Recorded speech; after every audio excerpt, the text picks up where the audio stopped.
Então, se você puder abrir a sua Bíblia, a gente vai ler 15 em diante. Lucas 14, 15 diz assim: Ao ouvir tais palavras, um dos que estavam à mesa disse com Jesus, lhe disse: Bem-aventurado aquele que participar do banquete no reino de Deus. Jesus, porém, respondeu: Certo homem deu uma grande ceia e convidou muitos. À hora da ceia, enviou o seu servo para avisar os convidados: Venham, porque tudo está preparado. Mas todos eles, um por um, começaram a escusar-se. O primeiro disse: Comprei um campo e preciso ir vê-lo. Peço que me tenha por escusado. Outro disse: Comprei 5 juntas de boi e preciso experimentá-las. Peço que me tenha por escusado. Outro disse: Casei-me e por isso não posso ir. Voltando o servo, contou ao seu senhor, e este então, irado, o dono da casa disse ao seu servo: Saia depressa para as ruas e becos da cidade e traga para cá pobres, os aleijados, os cegos e os coxos. Mais tarde o servo disse: Patrão, já fiz o que o senhor me mandou e ainda há lugar. Então o senhor disse ao servo: Saia pelos caminhos e atalhos e obrigue-os a entrar, para que fique cheia a minha casa.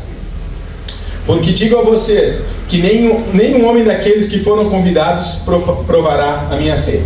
Vamos orar mais uma vez. Senhor Deus, muito obrigado porque a Tua palavra é viva.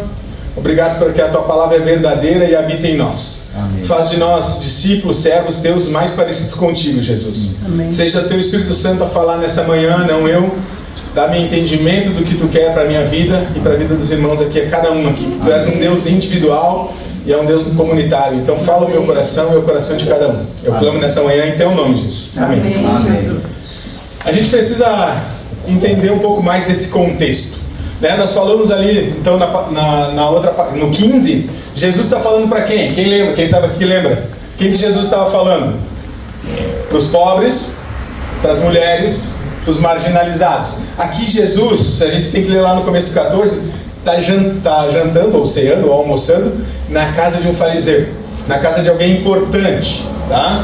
Daquela época, e era no sábado, né? E esses homens, a Bíblia não deixa claro se eles tentam arrumar uma armadilha para Jesus, ou se tinha lá alguém querendo ser curado, porque é um sábado, e Lucas vai contar 5 curas que Jesus faz no sábado, e essa aqui é uma delas. Tinha um homem lá, hidrópico, ou um homem inchado, que é tipo o meu caso, né? Que eu não estou gordo, eu estou inchado, né? Essa é retenção de líquido, né? A gente vai retendo muita coisa. Então, tinha esse homem lá, hidrópico, né? Que a palavra vai dizer isso. E Jesus passa por ele e não consegue não curar, vamos dizer assim, né? Jesus vai passar por esse homem, é sábado, e ele cura. E logo que ele cura, esse homem vai embora. Só, pode ir. Então, não se sabe se esse homem estava ali para que ele curasse e os caras pudessem pegar no pé de Jesus, ou se esse homem conseguiu dar uma entrada, furar ali e entrar naquela festa, naquela janta para ser curado. A Bíblia não diz isso. O que ela nos diz? Que ela deixa claro que esse homem foi curado. Jesus curou ele ali, né? E aí Jesus olha, já sabendo no olhar, né? Que tu olha assim, Jesus olha, se fosse teu filho, ou se fosse um animal teu, no sábado, tu não tiraria, tu não ia socorrer, ou tu não vai dar água só porque é no sábado, né? Então Jesus já está sabendo que está no coração daquela galera e dá-lhe, né? E a gente tem essa lembrança, né? Eu me lembro quantas vezes nós passamos, né, Marcos, o filme Jesus por vários lugares em Porto Alegre, tudo que é lugar a gente passa no filme, e era aquele Jesus tranquilão, aquele Jesus de boa, né? Jesus também de Lucas, mas é um Jesus mais sempre amoroso, não que ele não fosse, mas Jesus era assim, Jesus sabia o que estava no coração de cada um. Então ele já dá no dedo da galera ali, né? Se fosse vocês não iam curar, só porque é sábado, vocês não dão água para o boi, se fosse um filho teu, tu não ia socorrer, porque é um sábado. Então esse homem foi curado num sábado. E aí segue, ali estão, e Jesus continua contando a história, por isso que eu digo, o ideal é que nós lêssemos todo o 14, tá? E aí ele vai então olhar para aquela galera sentada na mesa e vai de novo: olha pessoal, quando vocês forem convidados, não procurem os melhores lugares, né? Senta lá na pontinha e deixa que o dono da festa te chama, vem para cá, que aí tu vai ser honrado. Ao contrário, se tu sentar aqui do lado, eu quero dizer, dá licença que o André chegou aqui, que o André que é meu convidado. tu vai ser humilhado, né? Então Jesus está dando essas dicas e é coisa bem clara para nós. Para a nossa vida é uma lição hoje. Não procure ser exaltado. Seja humilde, né? Deixa que Deus te exalte quando Ele quiser. Então não procure, vou sentar aqui porque eu quero aparecer, né? E eu sempre digo, gente, eu não peço... quem conhece um pouco da nossa história de vida, né, da minha família, a gente vinha lá da Alonso Pinheiro sem ter passagem para voltar para casa, né? A gente não tinha, vinha nós três, a Juliana, a mãe e eu, com só passagem de vinda. Como é que vocês vão voltar para casa? São 28 quilômetros. Deus vai prover, Deus vai resolver de alguma forma, Ele vai levar a gente embora, né? E a gente nunca voltou a pé e nunca dormiu na igreja, né? Ele sempre proveu. A gente vinha preparado para dormir, né? Se quiser. Mas a gente nunca precisou fazer isso. Então Jesus está dizendo para esses homens: não procure os melhores lugares.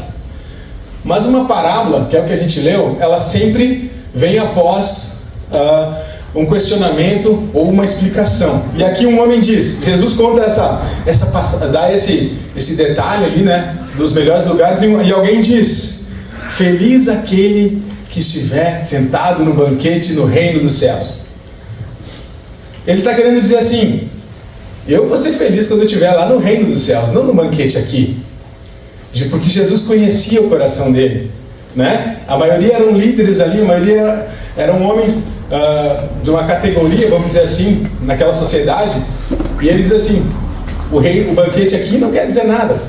Feliz é aquele que estiver no banquete no reino dos céus. Então Jesus conta essa parábola para eles, né? E o que isso quer dizer para nós? Como é que a gente pode entender o que tem a ver conosco hoje? O que isso, né, traz para nós? Porque o nosso contexto histórico é muito diferente. A gente precisa entender o que Jesus queria falar para aqueles homens, né? Então o que nós temos aqui?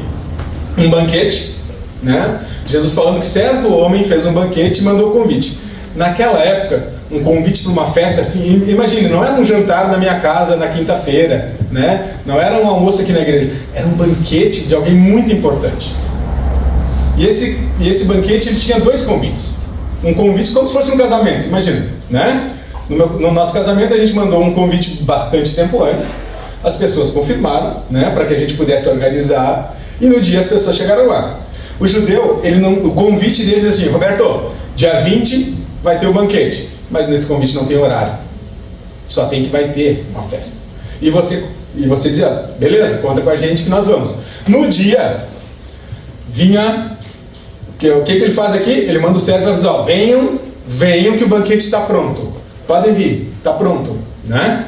O noivo está chegando, o noivo vai chegar. Normalmente a noiva começava a festa, aqui era o contrário, né? O noivo chegava depois na festa, a noiva que chegava. Hoje a gente espera lá a noiva, né? Quase tem um treco esperando a noiva entrar e ela não chega nunca. Pelo menos no meu caso foi assim, né? Eu olhava lá naquela... Entrei errado. Vai desistir. Né? Vai desistir. Entrei errado, deixei minha mãe: fica aí que eu vou entrando. Não, volta tudo. Né? Volta lá, você nunca vai esquecer. Né? Ainda bem que não tinha filmagem. Eu fui até a metade, eu voltei para buscar minha mãe, depois voltei, paramos lá, depois ela entrou. Né? Mas assim, ó, e o que a Bíblia nos diz? Alguém tem uma versão diferente da minha que fala todos a uma? Começaram a recusar? As versões mais antigas vão dizer assim: depois, quando o servo vai chamar todos a uma, começam a achar desculpas.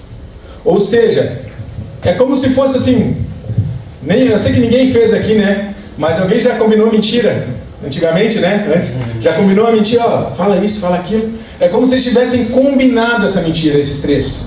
Ó, nós não vamos, tá? Nós não vamos. Cada um fala uma coisa. Aí no primeiro chega e diz assim: o chefe mandou chamar para a festa. Ó, diz que eu não vou porque eu comprei o terreno, né? E preciso viver. Ou seja, olha como isso é distante. Hoje a gente compra tudo pela internet, né? A gente não vai olhar o negócio, a gente olha na internet, compra, depois ela chega e a gente pode devolver. Mas nessa época, tu imagina, comprou um terreno e não foi ver. Não tinha olhado o terreno. Comprou sem ver. Agora vou lá, já vou começar a capinar, nem sei onde é que é. É um monte de pedra. Olha a desculpa furada. O segundo, mas ele é educado, né? Peço escusas, né? Peço desculpas. Eu não vou poder ir na festa. O segundo, ele diz assim: desculpa, comprei 5 juntas de boi e não vou poder ir ver. Comprou o maior aparato tecnológico da época e não foi ver. Uma junta de boi, para funcionar bem, ela precisaria ser parelho. Ser dois bois da mesma força, do mesmo tamanho, para que quando tracionar não puxar um, puxar mais do que o outro. Ou seja, o cara comprou uma Ferrari e nem foi olhar. Investiu lá na melhor coisa que tinha e nem foi olhar. É uma desculpa esfarrapada. E o terceiro, mas ele também é educado, peço desculpas. O terceiro diz assim: desculpa, me casei e não vou poder ir. Essa desculpa para nós vale, né? Porque depois que a gente casa, não posso, minha mulher não deixa, minha mulher não quer, eu me casei. A mulher vira desculpa para tudo, né?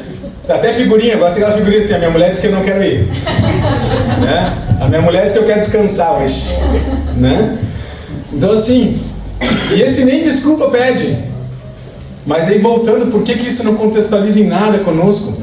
Vocês sabiam que o judeu, quando casa, lá em Deuteronômio vai ter a passagem que realmente um ano ele nem para a guerra não vai. Quem recém casou nem para a guerra não deve ir, né? Tá desculpado por isso. Mas que um ano após o casamento, quando você era convidado para outro casamento, a noiva vai com as mesmas vestes do casamento dela. Ou seja, é como se quando a Simone e o Marcos casaram, ela nos convidou. Na verdade foi antes, né? Então assim, quando nós casamos, a gente convidou a Simone e o Marcos para ir. E a Simone ia com o vestido de noiva dela no nosso casamento. Assim como todas as outras noivas iam. Então assim, era uma grande festa, imagina um monte de noiva, né? Então quanto mais noivas tivessem no teu casamento, mais sucesso era. Mais festa, né? Todos os homens de fraca, as mulheres de noiva no casamento de um outro casal. Então, essa desculpa que ele dá, que não pode ir porque acabou de se casar, ela é muito furada. Ela é muito furada. E ele nem desculpa, ele diz: me casei, não vou. Tá? E o texto continua, né? E Jesus faz o quê? Jesus. E o chefe faz o quê então? Então vai, vamos ler de novo aqui. Voltando o servo, aqui ó, no 21. Voltando o servo, contou tudo ao seu senhor. Então irado, o dono da casa disse: saia depressa para as ruas e becos e traga para cá os pobres, os aleijados, os cegos e os coxos. O primeiro convite era: vá e diga, venham, está pronto. O segundo era: traga depressa. A tradução correta podia ser: traga-os pela mão, traga-os no colo. Essa seria a tradução correta, para que eles venham. E quem? Os pobres. Ou seja, e eu esqueci de falar na outra passagem, quando Jesus também diz para eles: quando você fizer uma festa, não convide aqueles da mesma classe social, não convide o seu patrão, não convide os seus vizinhos, convide os pobres. Porque nós temos o costume de convidar, né, pessoas. Tudo a gente faz, gente, mesmo inconscientemente, a gente acaba nivelando na mesma classe, seja ela social, seja ela intelectual, a gente acaba nivelando as coisas.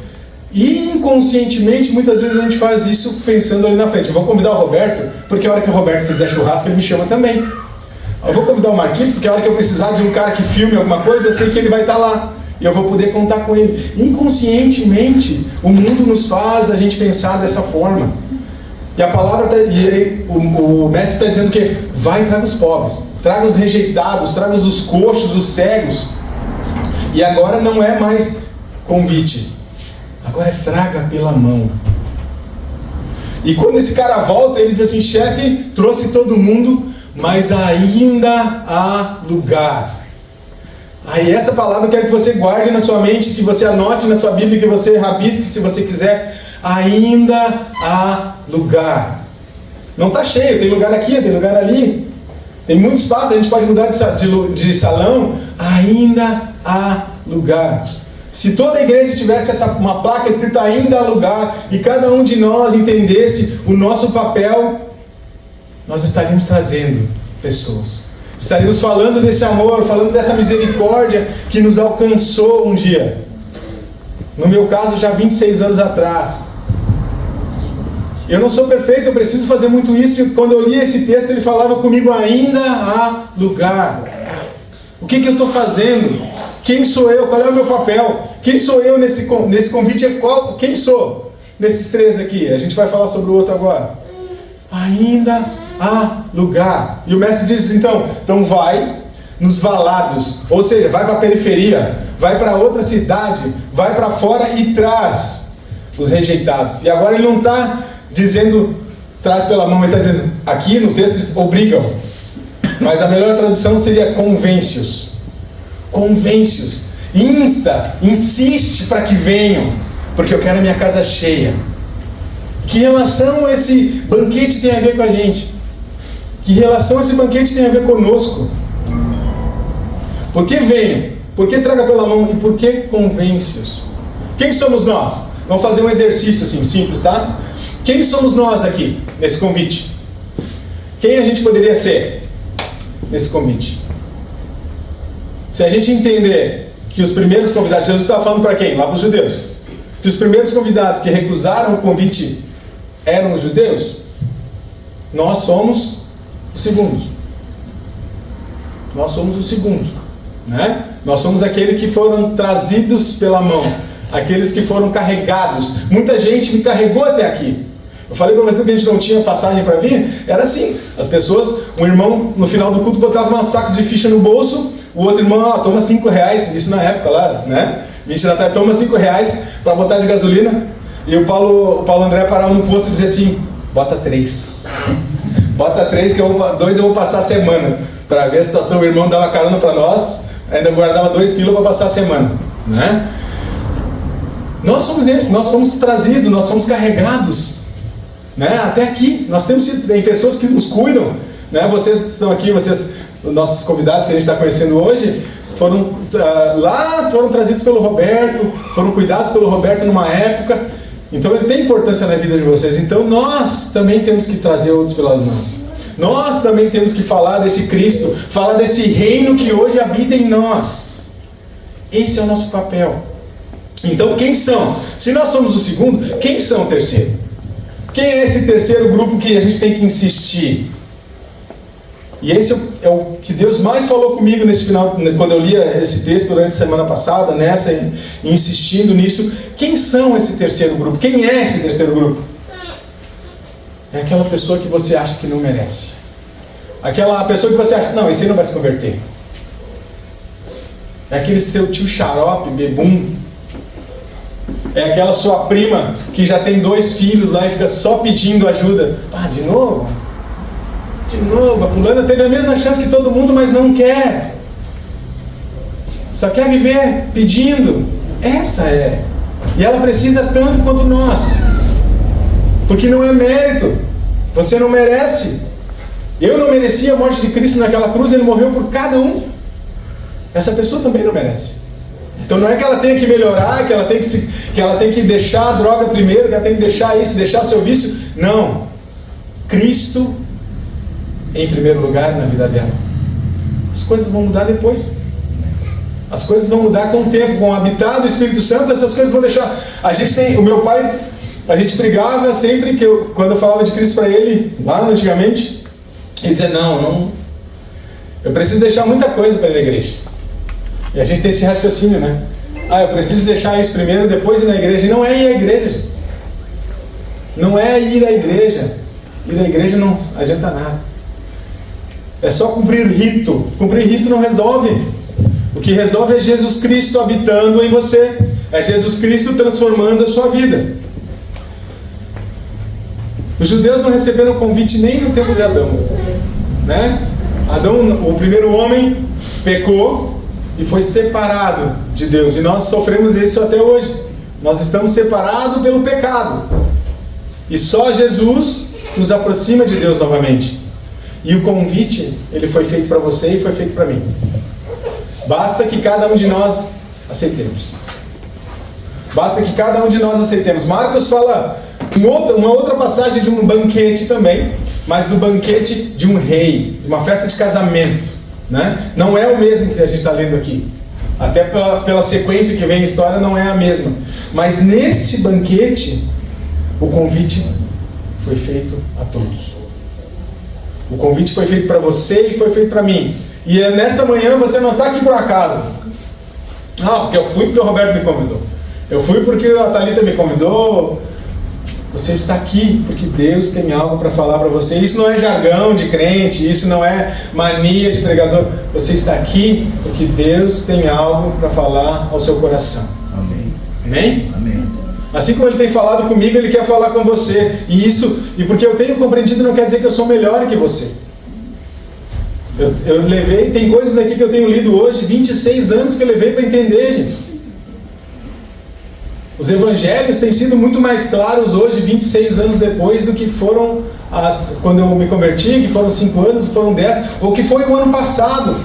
Ele tem falado comigo mais e mais, porque eu tenho tempo de vida, né? Eu tenho experiência de vida para entender isso, eu tenho experiência de andar com Ele, para que eu tenha entendimento. Então, algo que está acontecendo na sua vida hoje, ou que aconteceu, você só vai entender daqui a um tempo.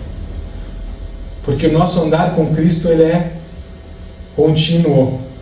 Né? A gente continua a andar, a gente continua a entender, a gente continua a compreender. É como insistir com o adolescente ler Machado de Assis. Ele não tem experiência, né, suficiente para entender o que aquele livro estava falando. Mas quando ele for adulto, ele já consegue compreender. Talvez alguns até não. Algumas coisas até hoje eu ainda leio e ainda não entendo muito bem. Né? Mas assim somos nós. Nós somos seres contínuos, nós somos seres que vamos continuar aprendendo, nós, né, temos um aprendizado contínuo e necessita ser usado. Quanto menos a gente lê, menos a gente compreende. Então, quanto mais a gente lê a Bíblia, mais a gente vai entender o que ela quer dizer. Mais próximo eu tiver de Deus, mais Ele vai falar comigo. Como eu conheço a minha namorada e a minha esposa? Conversando. Como é que eu conheço um amigo? Conversando. Né? Aquele amigo que não tem aquele amigão desde a infância, que não, quando toca tu já sabe, o fulano vai me falar tal coisa, né? Deus tem que de novo isso aqui. A gente conhece a pessoa, a gente conhece. E assim é com Cristo, a gente só vai conhecer convivendo. A gente só vai compreender o que Ele quer convivendo com Ele. Mas para nós, gente, que você fique com isso guardado no seu coração, ainda há lugar.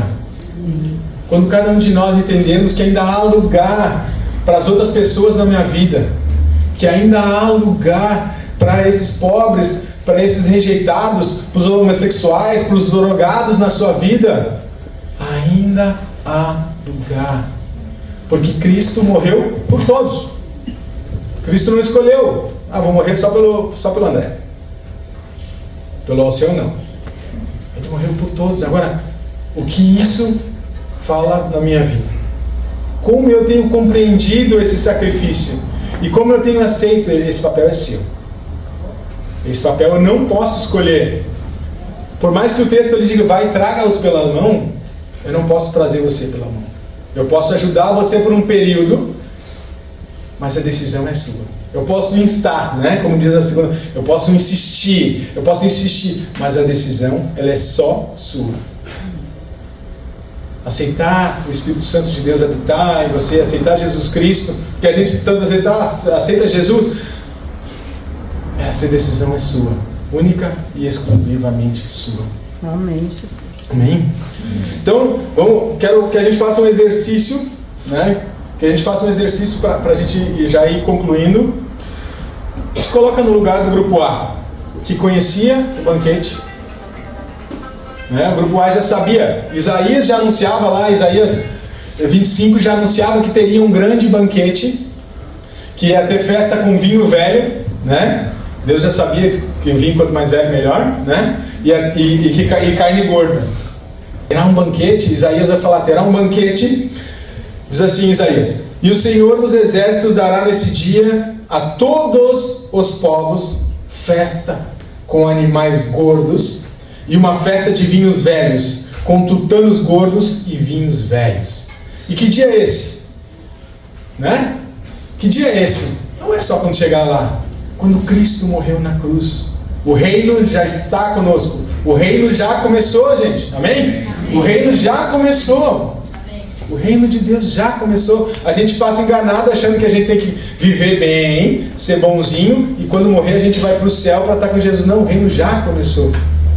Então olhe para o seu lado, né? Não precisa, né? Falando de linguagem. Não precisa olhar para a pessoa do seu lado, mas olha para quem está do teu lado na tua vida. Quem são as pessoas? Então te coloca no lugar primeiro desses que foram convidados e recusaram o convite. Dessas pessoas que recusaram o convite do banquete. Será que eu tenho recusado esse convite? Será que eu tenho dito não? Não quero entrar. Né? Achando desculpas. Quantas desculpas eu dou? Quantas desculpas eu dou para fazer alguma coisa? Ah, tem que discipular alguém. Ô, Roberto, tem um menino que precisa ser discipulado. Não tenho tempo. Eu tenho que trabalhar. E não estou dizendo que você não tenha que trabalhar. Né? Ó, tem que falar de Jesus, tem que fazer tal coisa. Não tenho tempo. Eu estou cheio de coisa. Cheio das minhas coisas. Não posso porque minha mulher não deixa. Não posso porque eu me casei agora.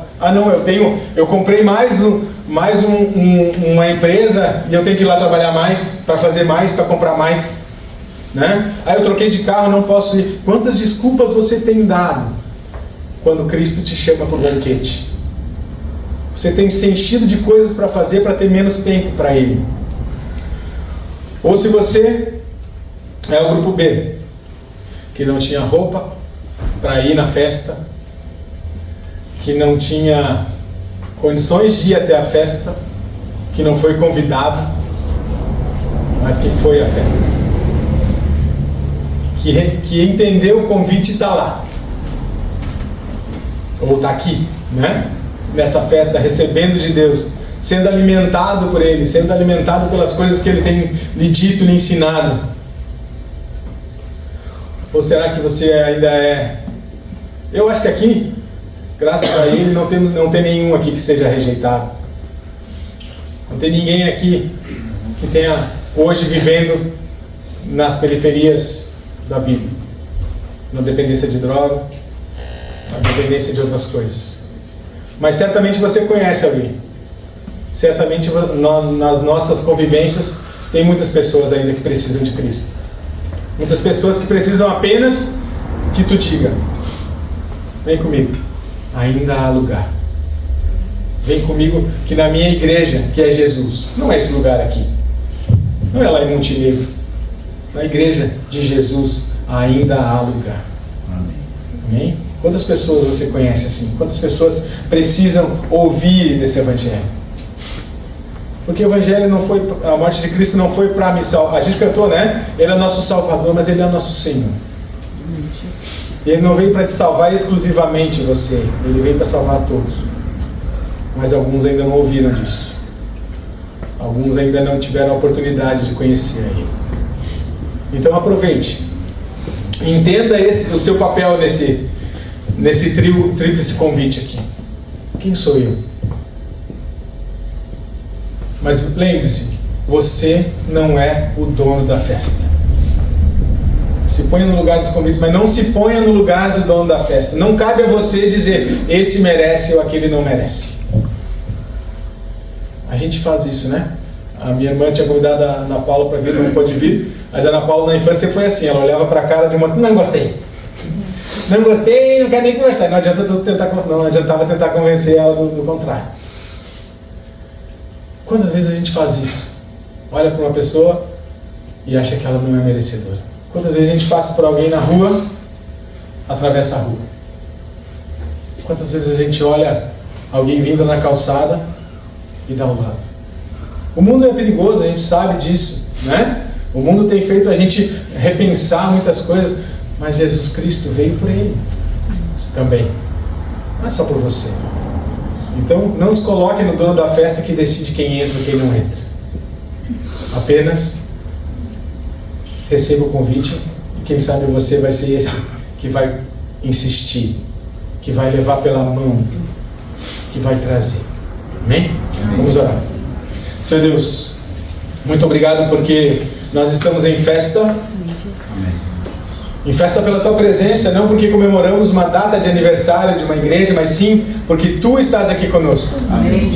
Tu estás aqui operando em nossos corações, transformando as nossas vidas, fazendo com que nós possamos ser mais parecidos contigo, Senhor. Amém. Fazendo com que nós possamos Te ouvir e Te conhecer mais e mais. Então, seja ainda conosco nessa manhã, dá-nos um bom tempo de comunhão, Que nós possamos, Senhor Deus, sair daqui transformados, modificados naquilo que Tu quer. Amém, Jesus. Muito obrigado pela vida desses irmãos que vieram de longe, Senhor Deus, para celebrar e se alegrar contigo. Amém. Juntamente a nós. Mas, Senhor, Tu és a luz que brilha sobre a escuridão. Tu és a paz que acalma o nosso coração, como diz essa canção, Senhor Deus. Então, que a Tua presença viva nesse lugar seja um transformador de corações. Amém. Que a Tua presença viva nesse lugar, Senhor Deus, seja um quebrantar, um reconciliar, Senhor Deus, de nós contigo. Amém. Porque o Teu sacrifício na cruz, Senhor Deus, jamais vai voltar atrás. Ele está feito. Tu disseste naquela cruz, está consumado. Amém. E o Teu reino já chegou, Senhor. Amém. O Teu reino está sobre nós, está aqui conosco, então faz a Tua obra em nós, Senhor Deus. Tira de cada um de nós todo medo, toda a dor, Senhor Deus, todo o pecado que ainda habita. Que o velho homem seja exterminado, Senhor Deus, seja acabado dentro de nós. Que seja apenas a Tua vontade em nós. Amém. Que nós possamos Te conhecer mais e mais, Senhor Deus, ser mortificados por Ti a cada dia. Amém, Jesus. Eu não sei como é que você chegou aqui nessa manhã, eu não sei como tem passado a sua vida, eu não sei como é o seu relacionamento com Deus, se você conhece a Deus, se você não conhece, mas tenha um tempo de oração com Ele nesse momento, tenha um tempo de entendimento de quem Tu és. Eu não vou fazer apelo para que você venha aqui, não se preocupa, você pode ficar aí no seu lugar, mas que você possa meditar no que nós acabamos de falar. Nesse convite que Deus fez para você e fez para mim, fez a cada um de nós. Onde eu estou? Quem sou eu nesse lugar? Será que o mundo tem me afastado? Será que os meus desejos pessoais têm me afastado da comunhão com Deus? O que Deus quer de mim? Por que isso tem acontecido na minha vida? Você pode estar se perguntando nesse momento. Você pode estar indagando a si mesmo: o que eu estou fazendo aqui nessa manhã? Por que eu deixei de estar dormindo, de estar curtindo a minha TV, a minha série, para estar ouvindo esse maluco falar? Deus tem um recado para você. Deus morreu naquela cruz por você e por mim. Deus quer um relacionamento pessoal com você. Amém, Jesus. É um Deus de milagres, é um Deus que transforma vidas. Mas eu quero dizer para você que Ele te amou primeiro. Que Ele te ama. Amém, Jesus. E que Ele está nessa manhã dizendo para você, no fundo do seu coração: entrega a mim e deixa que eu cuide de você. Amém. Deixa eu fazer em você a minha obra. Se você tem dúvidas sobre isso, sobre o que foi falado, procure o Roberto, procure a mim se quiser no final do culto. Aqui, a ele, procure alguém aqui para falar sobre isso. Amém. Se você precisar de ajuda, peça ajuda. Porque Deus está nessa manhã falando ao seu coração. Estou aqui. E Deus pode usar qualquer um de nós. Pode usar quem está sentado do teu lado para te consolar, para encher o teu coração. Amém, Jesus. Obrigado pela tua presença santa nessa manhã aqui, Senhor. Obrigado porque tu fala no nosso coração. Obrigado porque tua palavra não mente, é verdadeira. Amém. E nunca volta vazia. Amém. Obrigado pelo que tu tem feito em nós, através de nós e apesar de nós. Ajuda-nos a te conhecer mais e mais, Senhor. É o meu clamor nessa manhã. Em teu nome, Jesus. Amém. Amém. E amém. Amém. Somos teu povo, a tua igreja, tua luz brilha sobre nós, no mesmo corpo, um só Espírito, um Senhor e Rei.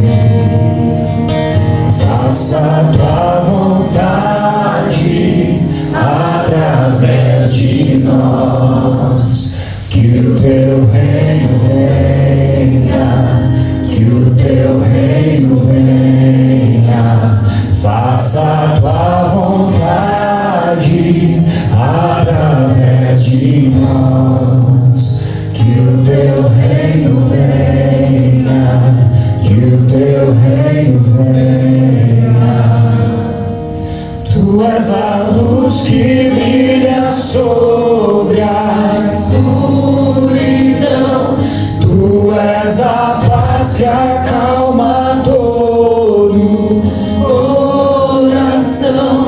És o pão do faminto, a força do aflito, e nós somos teus pés e tuas mãos. Tua verdade sempre permanecerá. Do teu amor quem poderá nos separar? És fiel e pra sempre teu povo sustenta, e então o mundo inteiro verá o poder grande. Você pode ficar de pé e cantar essa canção conosco, como uma só igreja. Somos teu povo, a tua igreja. Tua luz brilha sobre nós. Mesmo corpo, só Espírito. O Senhor e Rei, faça a vontade através de nós. Que o teu reino venha, que o teu reino venha. Faça a tua vontade através de nós. Que o teu reino venha, que o teu reino venha. Mas a luz que brilha sobre a escuridão. Tu és a paz que acalma todo coração.